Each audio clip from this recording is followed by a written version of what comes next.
Not long ago, we showed a video of Jeanine Pirro, who had previously been supportive of people wearing masks, photographing herself doing it, and then revealing now that she's totally against it and it's a plot to hide your identity. Well, also, in that same interview, she was asked about the vaccines that are being developed for this virus, and I want to show you what she had to say about this prospect. Just spent $2 billion to get 100 million vaccines. I mean, who are you going to vaccinate? I don't want a vaccine. I want a therapeutic. You know, until you tell me that that vaccine is safe, and only time will tell, until you tell me what the long-term consequences of that vaccine are, I'm not interested in putting it in my body. And by the way, I'm older, and I probably should be one of the people to be vaccinated, but I won't. I'm not going to allow them to do that to me. And then the question is, will you be forced to do it? You know? Yeah. Or what freedoms will you lose if you don't do it? What property will you use? What privileges? And then it's to the China model, where literally they have social scores. And if you're a good boy and girl, you can go on plane flights. And if you're not, then you can't. And your civil liberties get removed.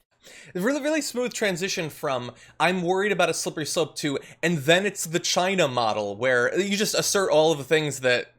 Anyway, so I'm curious about what you thought about Pirro there, about how she's saying that she won't take it, she'd prefer a therapeutic, she's suspicious and all of that. What do you think? It's expected. It's why I was saying, I think it was a couple weeks ago, we were doing one of the common rooms, or I think it must have been that, where we were trying to figure out, we asked the general question, how long before things are as close to normal as possible? And I spitballed at 5 years. First of all, because of the process for getting the vaccine.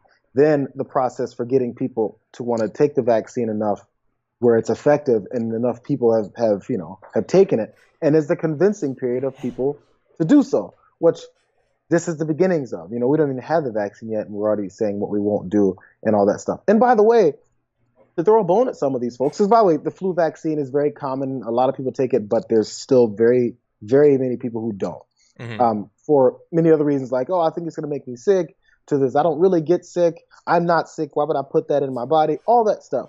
And so the bone I'm throwing to them is, I get that this is something that's so unknown. You don't know what it's going to do to you. That's why you can wait it out. You can chill. You can see what its effectiveness is, what its side effects are, what it does to other people, if it's really working, all those things. Mm-hmm. Just stay in the house and keep your mask on then. You can wait it out, but continue to be safe until you want to wait it out. If you don't want to do one thing, do the other. That's all. That's all. Yeah. Yeah, and here's the thing. What Pirro said there is more interesting than it might seem to be on the surface. On the surface, it's she's playing to anti-vaxxers, which, you know, of course a lot of people are going to do. But it is interesting because, of course, she's telling people to be scared of a vaccine, despite the fact that hypothetically a vaccine is the thing that could cause the country to go back to normal, which would be good for everyone, including Donald Trump and other Republicans who want to show that they've beaten this thing. Trump is, after all, putting a lot of money and a lot of pressure on them to develop one as fast as possible, and she's sort of seemingly going against that, but in a way that I think we have to acknowledge is quite nuanced, because she says she doesn't want to have one, and that she's not sure if it's going to, you know, be tested thoroughly, what long-term effects it could have. She has all these criticisms about it, but she is giving you those in a very specific way that makes it seem as if the issue is just with doctors and the pharmaceutical industry, and not the person who all reports is saying is putting pressure on them to do this as fast as possible. We're not going to go through all the graphics we have, but in the New York Times, there's a report about a lot of concern from researchers that pressure is being put on vaccine developers by the White House to get this out as fast as possible, and especially before the election. And so if you're concerned that they might rush this out without quite enough testing and all of that, it isn't just a thing. It's the White House doing that, but she doesn't mention that because she wants to have her grift and eat it too. She wants to get the anti-vaxxers to support her, but not be seen to be criticizing the president. And really fast, I think that this is complex. I think that a vaccine is necessary to save lives, to get things back to normal. I don't think until we have it, we can get back to normal. And I think that anti-vaxxers will take even the most tried and true decades-old vaccine and have an issue with it. I also acknowledge that rushing this sort of thing is consequential, And, there are questions of who it's going to be deployed to first, how accessible it's going to be, how much it's going to cost. And we know that medical experimentation and testing has had a long history in America of being racially discriminatory and dangerous as a result of that. So this is a very complex topic. I don't know Jeanine Pirro is thinking about all of those components, but we should as well. Yeah, it's gonna be a fight on so many different fronts.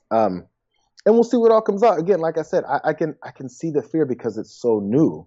But that's why you ask questions and have conversations and actually trust the people that are in charge here. That's what I've always said before too, is if you've been the boy who's cried wolf so many times, if you stumble across something that actually makes sense or works or is the truth, no one wants to believe you anymore because you've lied 99.9% of the time so much. Yeah. Why would we trust something from you?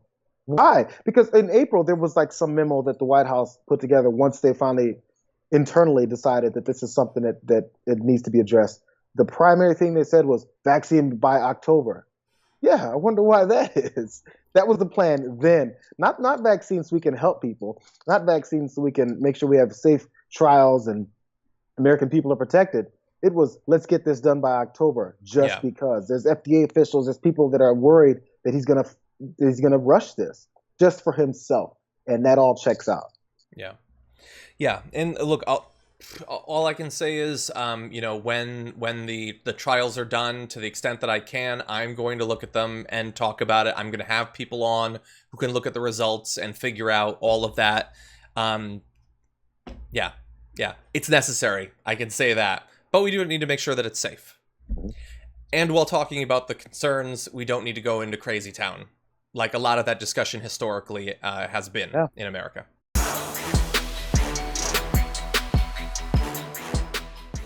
Check out the Damage Report podcast each day, wherever you get your podcasts, whether Pocket Casts or Stitcher or iTunes.